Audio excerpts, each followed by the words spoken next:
It's been used as a source of energy for thousands of years. It's as free as the air. In fact, it is the air.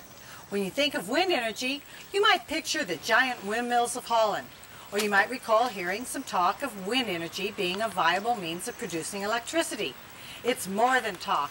It's real. It's here. It's now. Hello, I'm Nancy Perlman. On this special edition of Eco News, we bring you Educational Communications documentary about this renewable energy source. Energy. The word hit home in 1973. OPEC, the Organization of Petroleum Exporting Countries, places a stranglehold on the world. Gasoline prices skyrocket. Electric bills double. Home heating becomes a high-priced luxury for some, and long gas lines become an overnight reality for all. At the time, we thought we had no choice but to pay up and bear it. And there was good reason to feel pessimistic. Most alternative energy systems and methods were either more expensive than fossil fuels, or, worse yet, still a dream. Photovoltaics, solar, wind, ocean waves, these clean, renewable sources of energy seemed like a good idea. But would they work? That was only a few years ago. Now, arriving almost as suddenly as the energy crisis of the 70s, the rise of one particular type of renewable energy has catapulted it into the forefront of energy production methods that work, and are working today.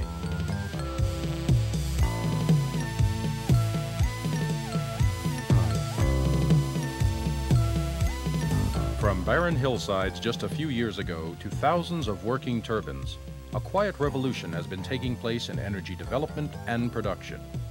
But just how did all of these electricity-generating machines get here?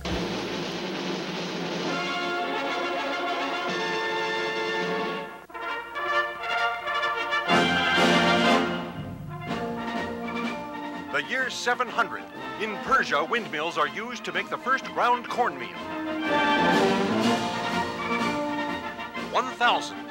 Vikings harness the wind and sail across the Atlantic Ocean, landing in North America. Windmills are springing up all over Holland. Then, in 1718, a breakthrough.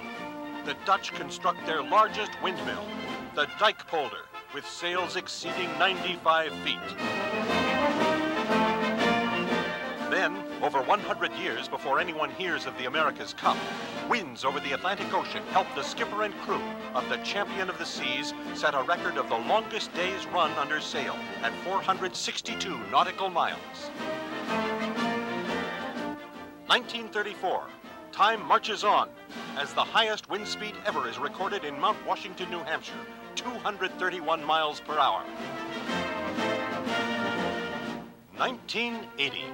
The first electricity-producing wind turbines are constructed in the San Gorgonio Pass area of Southern California. 1990. Just 10 short years after the first turbine is installed in the desert, the total number exceeds 4,000. And throughout California, the total number of working wind machines is over 16,000.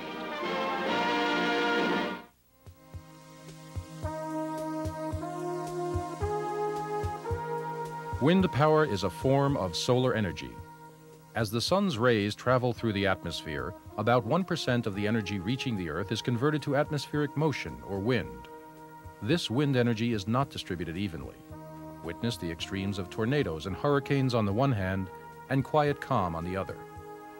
Many places can support an individual wind turbine, generating small amounts of electricity. Beyond that, there are many more areas around the world where the wind can be harnessed to produce commercial power. Presently, 80% of the world's currently installed wind power generation is in California. Looking more closely at the most populous state in the nation, we find three general areas which are very conducive to wind energy production. In the northern part of the state, Altamont Pass near San Francisco. Farther south, the Tehachapi Mountains near Bakersfield. And bordering the communities of the Palm Springs area, San Gorgonio Pass.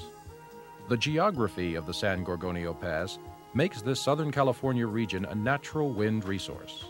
The San Gorgonio Pass is one of the best resources in the state of California. The reason being because the two mountain ranges that border to the north and to the south, you've got Mount San Gorgonio to the north and Mount San Jacinto to the south. They are both around 10,000 feet. The pass between them is about 800 feet above sea level.